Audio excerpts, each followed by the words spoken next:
Hey everybody, welcome back to Retro Modding News, my weekly video where I talk about what's new and upcoming in the world of retro console modding. First up this week is a project that I have a hard time following because it kind of lives in this Xbox Mini Builders Facebook group, and I don't really go on Facebook all that often. I'll put the pictures up one at a time here on the screen, but this is the Xbox Mini project from John Palmer. This is a 3D printed enclosure for the original Xbox. The goal basically is to make the Xbox smaller than it is. This case is kind of just the footprint of the Xbox motherboard and not really any bigger. This project is still in development, so there's unfortunately not really a feature list yet, but if you look at these pictures here, you'll notice a lot of things that are missing from an original Xbox. There is no disk drive, so this is basically for modded systems that don't use a disk drive, and also there's no exposed controller ports that I can see. So I suppose this is going to rely on some internal wireless, maybe OGX 360 adapters or something that's internal to the system. But I just love the look of this system. It's super compact, very minimal. That's really up my alley. It sounds like they plan to release the STLs for this project pretty soon, so I'll have to look into it and see what is involved with making one of these Xbox Minis. Next, we have a quick update from snesHD. This is another look at his snesHD, the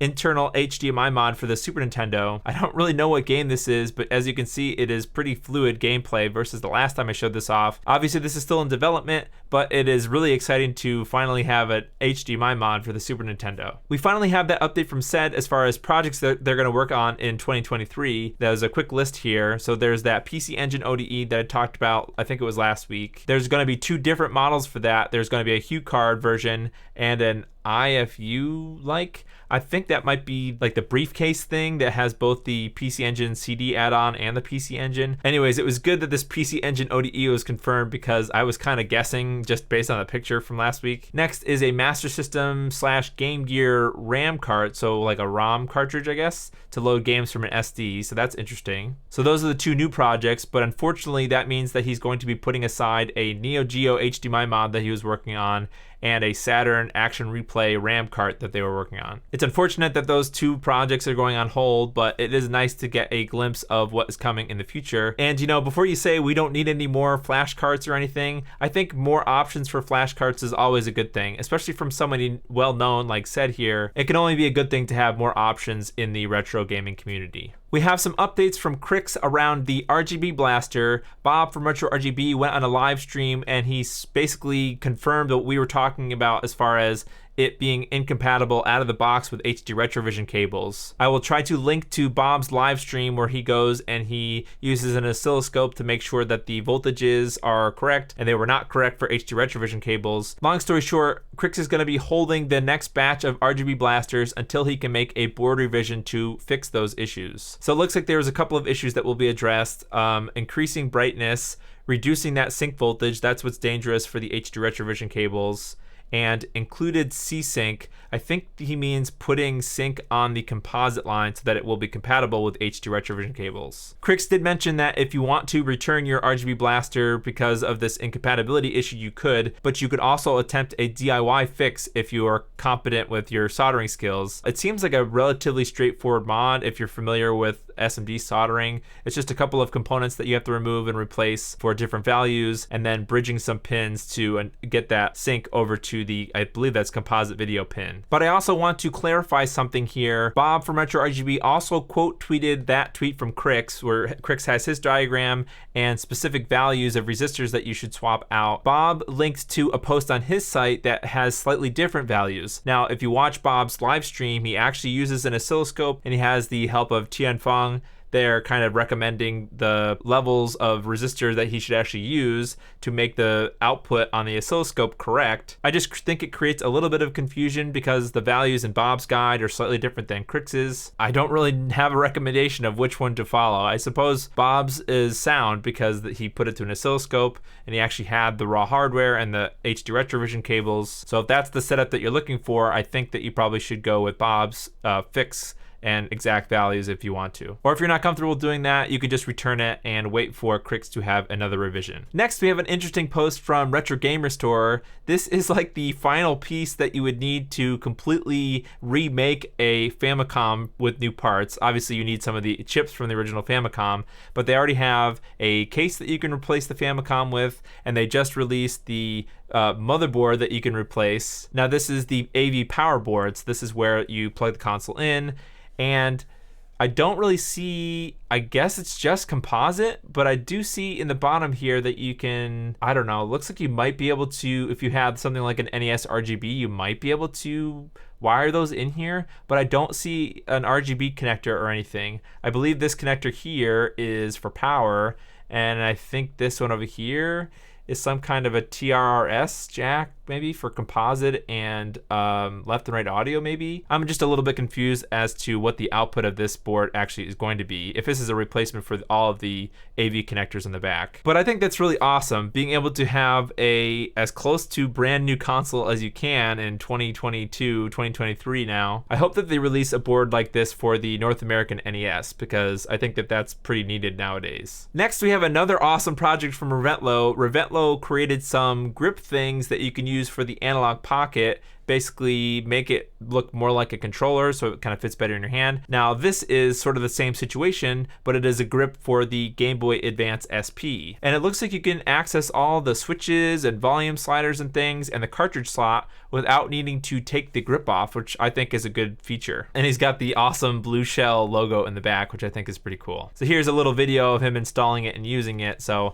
I think these are going to be coming to his store pretty soon in probably a variety of colors. So that's pretty interesting if you want to customize your Game Boy SP. I guess actually give it some better usability, which I think is cool. Next, I kind of wanted to talk quickly about this Game Boy Interceptor. I talked about it a couple of weeks ago. This will allow you to capture / stream Game Boy games using a USB cable. So it goes between a real Game Boy cartridge and an unmodded Game Boy, and you plug it into a computer with the USB port. So it's kind of a way for you to be able to play Game Boy games with an unmodded Game Boy on your computer. Now, that's what I wanted to address, is a lot of people seem to think that this is going to be a real-time streaming thing or something that you can put into a TV or something. That's not really the point of this cartridge. The GitHub here mentions to understand what the limitations of this cartridge is. Basically, this is unsuitable for playing in real time. There's a little bit of delay because this is actually using an emulator. So the Game Boy itself is not being emulated. When you're playing the game, you're playing the game on the actual Game Boy.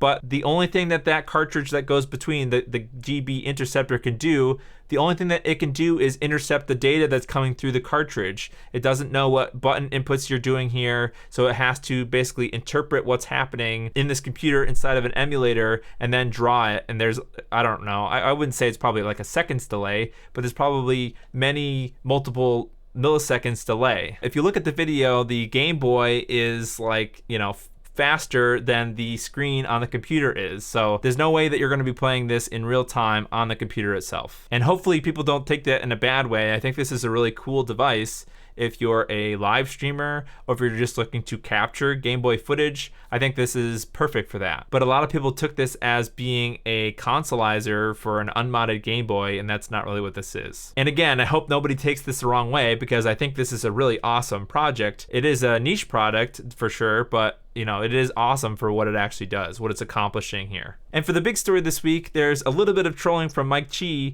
but he's revealing a feature that I think is going to be very influential for retro modding in the future. So what am I talking about? He posted this picture here that has a bunch of clown emojis that look like they're transparent over Mario here. And if you look at the other pictures, it's a little bit more clear about what's happening. So this is a new feature in the upcoming RetroTink 4K, basically being able to load a slot mask, which is kind of a fancy scanline, from a BMP image. So obviously the image he chose was the stupid clown emoji that I'm really sick of. But the interesting feature there is being able to sort of emulate different CRT's slot mask appearances or filters. Not only being able to emulate those features, but to make it easy, because all you have to do is, I guess, simulate those slot masks in an image, a bitmap image, then that kind of gets overlaid on top of the normal upscaled sharp pixels. Okay, I know a lot of people are probably confused about what this actually is going to mean, so fast forward another couple of days, and I think this is supposed to be a troll post too, but I don't really get the joke. But if we look at this image, I believe believe this is taking advantage of that BMP thing, or maybe this is just another custom feature that he's been working on for a while. And it may be very difficult to tell in this YouTube video. I'll have links to the actual tweets so you can look at the raw images yourself. But I think we're getting extremely close to the point where scan lines or shadow masks or aperture grills that Mike has been working on will probably be the standard way to play upscale games in the future. I think a lot of people right now, you're in one of two camps. You either prefer the sharp pixels. I guess there's three camps. There's people that like composite. There's people that like the sharp pixels, and there's people that like to mess around with scanline options in the upscalers. I'm definitely in the sharp pixel category, but I think the only real reason I'm in the sharp pixel category is all the scanline options up until now have been kind of hokey, and they just don't look great in my opinion. And you need to tweak them and stuff. Like, it depends on the display that you're on, depends on the game that you're playing. But the technology that Mike and the RetroTink 4K is going to use is going to be close to, oh, I want to emulate this specific CRT now. I think the other thing that this technology will be beneficial for in the future is not just CRT scanline settings and things, but also maybe we can get to a point where we can reintroduce some of that composite sort of, I call it filtering, but it's basically the noise of an individual console. You can use that composite filtering effect to do blending and make water look really cool, or make rope effects look really cool. I think we'll be able to actually get to a point where we can have both upscaling, so it'll look good on a big TV,